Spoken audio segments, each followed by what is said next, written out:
Những câu chuyện ngắn về Bác Hồ luôn là những bài học về đạo đức, tấm gương làm người mẫu mực để cho các thế hệ trẻ noi theo. 1. Bác Hồ với tinh thần tự học. Mùa hè năm 1911, Bác đặt chân lên đất Pháp. Đối với Bác, kể từ thời điểm đó mọi việc từ sinh hoạt hàng ngày tới công việc nhằm tìm ra con đường cứu nước, cứu dân đều phải sử dụng tiếng Pháp. Vì thế, nếu không biết tiếng Pháp thì thật là trở ngại lớn nhất trên con đường tìm đường cứu nước, cứu dân. Bác đã đặt ra quyết tâm nhất định phải học nói, học viết cho kỳ được và Bác đã tìm ra được phương pháp học cho riêng mình dù trong hoàn cảnh thiếu thốn, khó khăn. Ngay khi còn trên chuyến tàu sang Pháp, La Tour-Joséphine, dưới các tên văn ba mỗi lúc rảnh rỗi, Bác thường tìm đến hai người lính trẻ đi cùng chuyến tàu để học đọc và viết tiếng Pháp. Họ cho Bác mượn những quyển sách nhỏ in tiếng Pháp.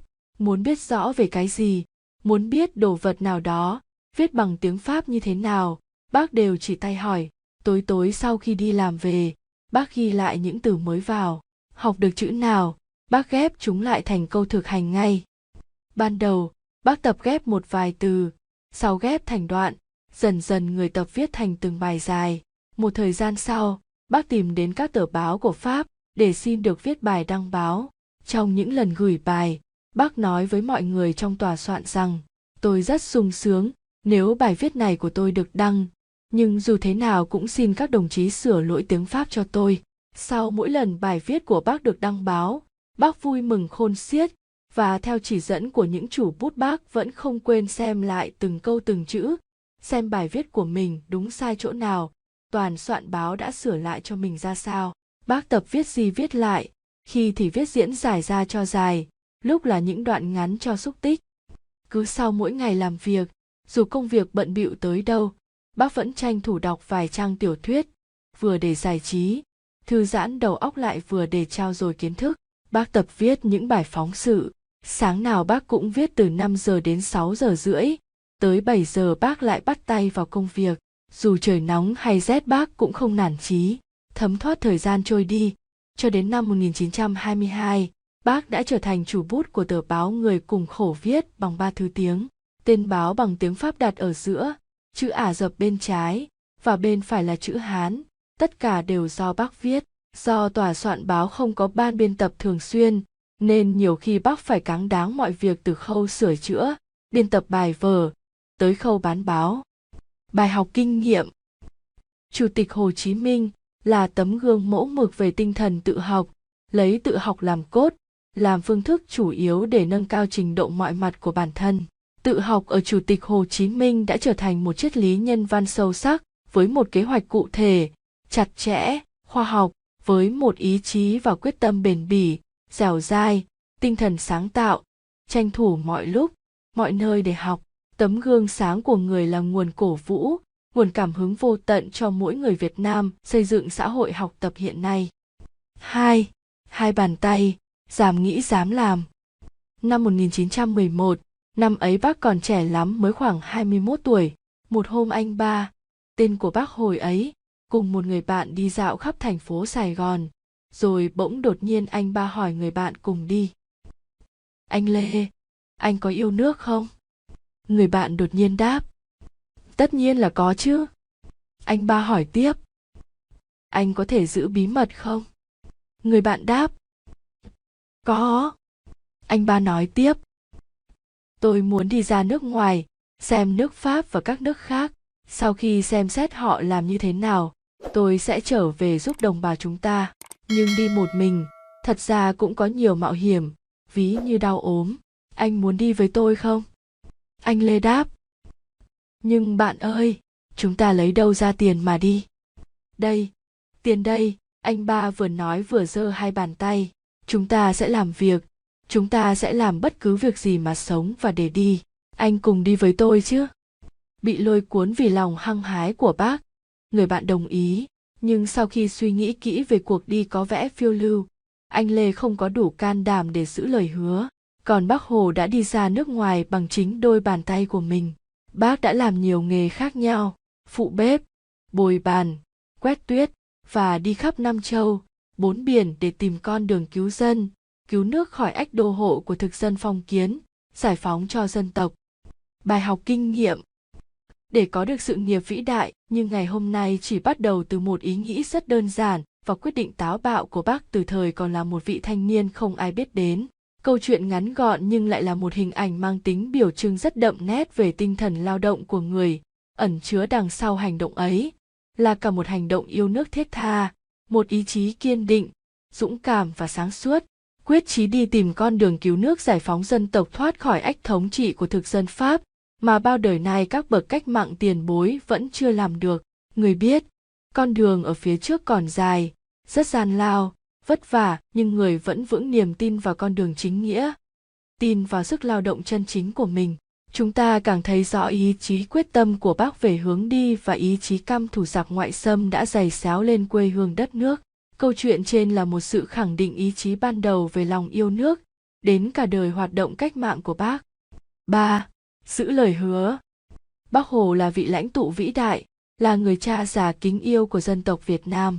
Hình ảnh của người được lưu giữ trong trái tim mỗi người Việt Nam. Hơn 40 năm Bác đã đi xa, nhưng Bác vẫn mãi là tấm gương sáng cho hàng triệu người dân Việt Nam và thế giới. Hồi ở Bác Bó, Bác Hồ sống rất chan hòa với mọi người.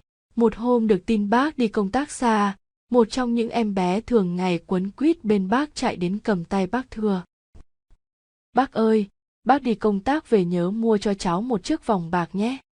Bác cúi xuống nhìn em bé âu yếm, xoa đầu em khẽ nói: "Cháu ở nhà nhớ ngoan ngoãn, khi nào bác về bác sẽ mua tặng cháu." Nói xong Bác vẫy chào mọi người ra đi. Hơn 2 năm sau Bác quay trở về, mọi người mừng rỡ ra đón Bác. Ai cũng vui mừng xúm xít hỏi thăm sức khỏe Bác, không một ai còn nhớ đến chuyện năm xưa. Bỗng Bác mở túi lấy ra một chiếc vòng bạc mới tinh trao tận tay em bé. Bây giờ đã là một cô bé và mọi người cảm động đến rơi nước mắt. Bác nói: "Cháu nó nhờ mua tức là nó thích lắm, mình là người lớn đã hứa thì phải làm được, đó là chữ tín, chúng ta cần phải giữ trọn niềm tin với mọi người." Bài học kinh nghiệm. Bác Hồ là người bận trăm công nghìn việc, nhưng Bác vẫn luôn giữ lời hứa với mọi người, đặc biệt là với các em nhỏ. Chúng ta phải biết tôn trọng chữ tín bởi nó là nền tảng, hành vi đạo đức từ xưa đến nay. Nói lời phải giữ lấy lời. Đừng như con bướm đậu rồi lại bay. Giữ chữ tín là phẩm chất cao quý trong đời sống xã hội, cho nên việc bội tín không chỉ làm xấu bản thân mà còn gây tác hại đối với người khác. Ông bà ta có dạy một lần bất tín, vạn lần bất tin. Chúng ta phải thực hiện tốt lời mình đã hứa để hoàn thiện nhân cách. Lòng tin bắt nguồn từ xã hội hướng tới cái thiện. Chữ tín trở thành phạm trù đạo đức trong quan hệ ứng xử. Qua câu chuyện này, chúng ta rút ra được rằng nên sống và làm theo tấm gương đạo đức của Bác để xứng đáng với sự tin tưởng, kỳ vọng của mọi người. Đây là chuyện chiếc vòng bạc. 4. Tình yêu của Bác dành cho thiếu nhi. Một lần vào đầu mùa xuân 1963, sau khi thăm cơ sở xong, lên đường về Hà Nội, thấy ngọn đồi có cây cối sum xuê, Bác cho nghỉ lại. Lúc này giữa trưa vắng vẻ, mấy bác cháu giở cơm nắm ra vừa ăn vừa ngắm cảnh. Vừa ăn xong, ngồi nghỉ được một lát thì nghe có tiếng lội bì bõm và tiếng người nói rì rầm. Mấy đồng chí đi theo Bác chạy ra, thì thấy hàng chục thiếu nhi trai có, gái có, cháu cầm cào cỏ cháu xách rổ hái rau, đang hướng về chỗ gốc cây to nơi Bác ngồi nghỉ. Đồng chí bảo vệ báo cáo tình hình với Bác cười: "Các chú đi mời các cháu lại đây chơi với Bác, nhưng nhớ đừng làm các cháu sợ." Các cháu sung sướng chạy ùa đến vào quây thành vòng tròn quanh Bác, cháu nào cũng hớn hở vui mừng. Bác trìu mến nhìn khắp lượt và hỏi vui: "Các cháu làm gì mà đông thế?"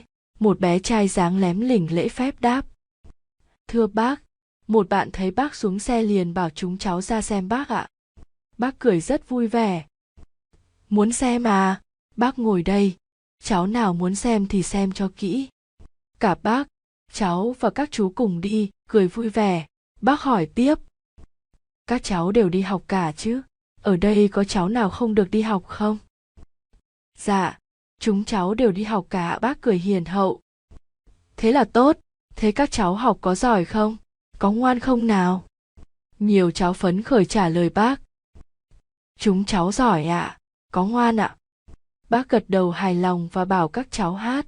Các cháu đưa mắt nhìn nhau, và cùng hát vang bài Ai yêu Bác Hồ Chí Minh hơn thiếu niên nhi đồng. Thế là giữa thiên nhiên trời đất bao la, một dàn đồng ca gồm các nghệ sĩ tí hon biểu diễn say sưa dưới bàn tay bắt nhịp của Bác Hồ kính yêu. Hát xong, bác trìu mến nhìn các cháu và cất giọng hiền từ. Bác cảm ơn các cháu đến thăm bác, hát cho bác nghe.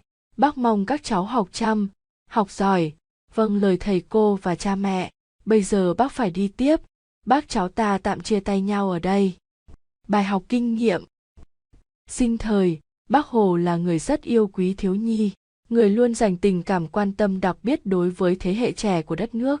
Những lời dạy và bài viết của người dành cho lứa tuổi thiếu nhi được xem như một trong những di sản vô giá của dân tộc và thế hệ trẻ nước ta. Trẻ em như búp trên cành, biết ăn ngủ biết học hành là ngoan. Trải qua thời gian, những câu chuyện về bác và các cháu thiếu nhi vẫn còn nguyên giá trị. Bác luôn có một sự gắn bó mật thiết, một tình cảm trìu mến, hiền hòa và chu đáo với thiếu nhi. Đó là sự ấm áp vô cùng của một vị lãnh tụ vĩ đại. 5. Bác Hồ với nhân dân. Trong những ngày ra thăm miền Bắc, đoàn anh hùng, dũng sĩ miền Nam được bác chăm lo, ân cần như cha đối với con. Bác bảo tôi, vì tôi được phụ trách theo dõi sức khỏe và đời sống của đoàn. Cô Bi phải chăm sóc các chú ấy thật tốt, đừng để các chú ấy ốm. Một bữa, đồng chí Huỳnh Văn Đành bị sốt rét, bác biết được, gọi tôi lên hỏi. Chú Đành bị sốt ra sao? Tôi báo cáo tình hình của đồng chí Đành cho bác nhắc. Cô phải cho các chú ấy ăn uống đầy đủ, chú ý các món ăn của địa phương để các chú ấy ăn được nhiều, sức khỏe mới tốt. Một hôm khác, bác chỉ vào Trần Dưỡng và hỏi tôi. Cô Bi, tại sao chú Dưỡng hơi gầy? Bác nghe anh hùng vai kể chuyện quê hương miền núi nghèo khổ của mình. Bác cảm động nói. Thống nhất bác vô Nam, thế nào cũng về thăm quê hương cháu vai trong những ngày sống bên bác. Tôi càng thấm thía hơn tình cảm của bác đối với đồng bào miền Nam. Chị Tạ Thị Kiều nói với tôi. Càng được gần bác, càng thấy bác thương yêu dân miền Nam ta quá chị à. Nói xong, hai chị em lại khóc vì sung sướng và cảm động trước tấm lòng của Bác Hồ. Bài học kinh nghiệm. Với Chủ tịch Hồ Chí Minh, miền Nam, mảnh đất đi trước về sau kiên cường đánh giặc suốt mấy chục năm trường, từng chịu biết bao đau thương, gian khổ, được Bác Hồ gửi gắm những tình cảm tin cậy và yêu thương nhất. Sinh thời Chủ tịch Hồ Chí Minh luôn dành cho đồng bào miền Nam những tình cảm thiêng liêng cao quý nhất. Tình cảm ấy được nhà thơ Tố Hữu viết. Bác nhớ miền Nam nỗi nhớ nhà. Miền Nam mong bác nỗi mong cha. 6. Tấm lòng của bác đối với thương binh, liệt sĩ. Ngày 10 tháng 3 năm 1946, báo Cứu Quốc đăng thư của Chủ tịch Hồ Chí Minh gửi đồng bào Nam Bộ. Trong thư có đoạn người viết: Tôi xin kính cẩn cúi chào vong linh các anh chị em đã bỏ thân vì nước và các đồng bào đã hy sinh trong cuộc đấu tranh cho nước nhà. Sự hy sinh đó không phải là uổng. Tiếp sau đó, trong thư gửi đồng bào miền Nam, Chủ tịch Hồ Chí Minh lại viết: Tôi nghiêng mình trước anh hồn những chiến sĩ và đồng bào Việt Nam đã vì Tổ quốc mà hy sinh anh dũng. Hơn nửa tháng sau khi đi Pháp về, ngày 7 tháng 11 năm 1946, người đã đến dự lễ mùa đông binh sĩ do Hội Liên hiệp Quốc dân Việt Nam tổ chức tại Nhà hát lớn thành phố Hà Nội, vận động đồng bào ở hậu phương đóng góp tiền của để may áo trấn thủ cho chiến sĩ, thương binh, bệnh binh. Cuộc kháng chiến toàn quốc chống Pháp đã thu hút nhiều thanh niên nam nữ tham gia quân đội. Một số chiến sĩ đã hy sinh anh dũng, một số nữa là thương binh, bệnh binh, đời sống gặp nhiều khó khăn, mặc dầu anh chị em tình nguyện chịu đựng không kêu ca, phàn nàn. Trước tình hình ấy, tháng 6 năm 1947, Chủ tịch Hồ Chí Minh đề nghị chính phủ chọn một ngày nào đó trong năm làm ngày thương binh để đồng bào ta có dịp tỏ lòng hiếu nghĩa, yêu mến thương binh. Có lẽ, trừ những ngày kỷ niệm quốc tế, Ngày Thương binh là ngày kỷ niệm trong nước đầu tiên được tổ chức. Hưởng ứng và đáp lại tấm lòng của Chủ tịch Hồ Chí Minh, một hội nghị trù bị đã khai mạc tại xã Phú Minh, huyện Đại Từ, tỉnh Thái Nguyên, gồm có một số đại biểu ở Trung ương, khu và tỉnh. Hội nghị nhất trí lấy ngày 27 tháng 7 hàng năm là Ngày Thương binh Liệt sĩ và tổ chức ngay lần đầu trong năm 1947. Báo Vệ Quốc quân số 11 ra ngày 27 tháng 7 năm 1947 đã đăng thư của Chủ tịch Hồ Chí Minh gửi Thường trực Ban Tổ chức Ngày Thương binh Toàn quốc. Đầu thư người viết: đang khi Tổ quốc lâm nguy, giang sơn, sự nghiệp, mồ mả, đền chùa, nhà thờ của tổ tiên ta bị uy hiếp, cha mẹ, anh em, vợ con, ao vườn, làng mạc ta bị nguy ngập, ai là người xung phong trước hết để chống cự quân thù? Đó là những chiến sĩ mà nay một số đã thành ra thương binh. Chủ tịch Hồ Chí Minh giải thích thương binh là người đã hy sinh gia đình, hy sinh xương máu để bảo vệ Tổ quốc, bảo vệ đồng bào, vì lợi ích của Tổ quốc, của đồng bào mà các đồng chí đã chịu ốm yếu, què quặt. Vì vậy, Tổ quốc và đồng bào phải biết ơn, phải giúp đỡ những người con anh dũng ấy. Cuối thư, người vận động đồng bào nhường cơm xẻ áo, giúp đỡ thương binh. Bản thân người đã xung phong góp chiếc áo lụa, một tháng lương và tiền ăn một bữa của người và của tất cả các nhân viên của Phủ Chủ tịch, tổng cộng là 1.127 đồng, 1.127 đồng để tặng thương binh. Năm sau, ngày 27 tháng 7 năm 1948, trong một thư dài đầy tình thương yêu, bác nói: nạn ngoại xâm như trận lụt to đe dọa tràn ngập cả non sông Tổ quốc, đe dọa cuốn trôi cả tính mệnh, tài sản, chìm đắm cả bố mẹ, vợ con, dân ta. Trong cơn nguy hiểm ấy, số đông thanh niên yêu quý của nước ta quyết đem xương máu của họ đắp thành một bức tường đồng, một con đê vững để ngăn cản nạn ngoại xâm tràn ngập Tổ quốc, làm hại đồng bào. Người xót xa viết, họ quyết liều chết chống địch để cho Tổ quốc và đồng bào sống. Ngày nay, bố mẹ họ mất một người con yêu quý, vợ trẻ trở nên bà góa, con dại trở nên mồ côi. Trên bàn thờ gia đình thêm một linh bài tử sĩ. Tay chân tàn phế của thương binh sẽ không mọc lại được và những tử sĩ sẽ không thể tái sinh. Bài học kinh nghiệm. Người từng khẳng định, thương binh, bệnh binh, gia đình quân nhân và gia đình liệt sĩ là những người đã có công với Tổ quốc, với nhân dân. Cho nên bổn phận của chúng ta là phải biết ơn, phải thương yêu và giúp đỡ họ. Người luôn nhắc nhở toàn Đảng, toàn dân ta bất kể trong hoàn cảnh nào cũng phải luôn ghi nhớ công ơn to lớn của các đồng chí, những người đã hy sinh tính mệnh hoặc bỏ lại một phần xương máu của mình trên chiến trường vì nền độc lập, tự do của dân tộc, vì cuộc sống bình yên, hạnh phúc của nhân dân. Tình cảm của Chủ tịch Hồ Chí Minh đối với thương binh, liệt sĩ không chỉ là sự tiếc thương, ngậm ngùi, đau xót và tự hào, mà còn gợi lên tinh thần bất khuất, làm hồi sinh sức sống mãnh liệt của cả dân tộc, của những người đã hy sinh, những người cống hiến một phần cơ thể của mình cho đất nước, người đã làm cho sự hy sinh, mất mát của các thương binh, liệt sĩ càng thêm cao đẹp hơn bằng cách gắn sự tổn thất lớn lao ấy vào ý thức của những người còn sống về nghĩa vụ và trách nhiệm đối với những người đã khuất, cũng như những người đã để lại một phần xương máu ở chiến trường. Bác đã làm cho những điều vinh quang càng vinh quang, đáng tự hào hơn, trách nhiệm của những người còn sống đối với gia đình liệt sĩ và các thương binh càng cao hơn. 7.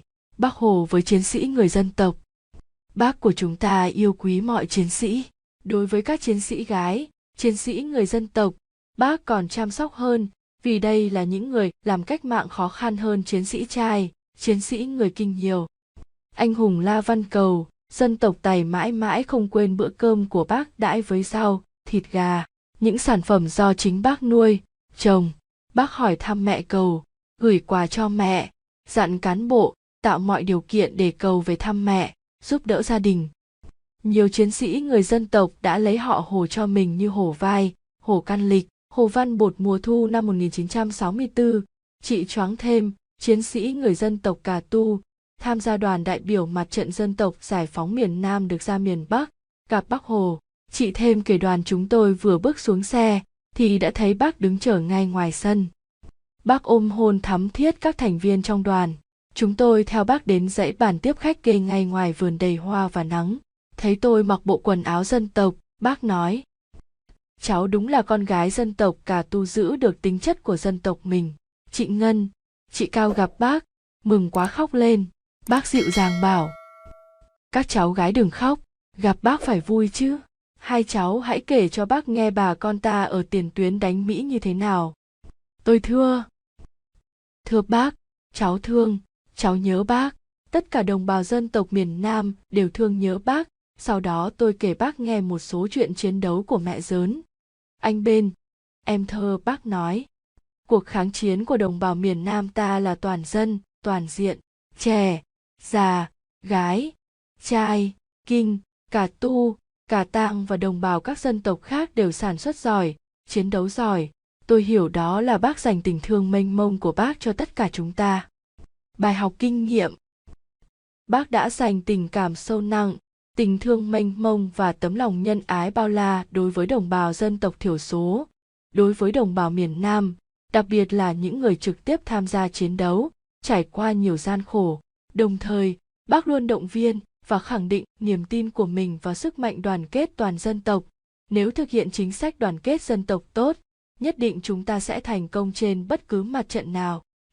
Câu chuyện ngắn gọn nhưng cho chúng ta nhiều bài học lớn. Bài học về tình cảm, sự quan tâm đối với các dân tộc anh em trong đại gia đình các dân tộc Việt Nam. Bài học về vấn đề đại đoàn kết toàn dân tộc. Để có thành công lớn, điều chúng ta phải quan tâm là làm gì để thực hiện đại đoàn kết toàn dân tộc, đặc biệt là việc đề ra các chính sách đối với các dân tộc thiểu số, quan tâm đến các vùng sâu, vùng xa để tạo ra sức mạnh to lớn của cả dân tộc, xây dựng đất nước giàu đẹp, mọi người dân đều ấm no, hạnh phúc. 8. Bác nhớ các cháu thiếu niên dũng sĩ miền Nam. Tháng Chạp năm 1968, các dũng sĩ thiếu niên miền Nam đang học ở Tả Ngạn, thì có mấy chú đưa xe ô tô đến đón về Hà Nội. Luyện, Thu, Nết, Phổ, Mên, Hòa. Chưa hiểu có chuyện gì. Về thủ đô hôm trước thì 5 giờ chiều ngày hôm sau có xe đến đón đi. Vào đến sân phủ chủ tịch mới biết là được vào gặp Bác Hồ. Vừa bước chân xuống xe, các cháu đã thấy Bác Hồ và Bác Tôn ngồi ở một cái ghế gỗ dài kê trước cửa nhà.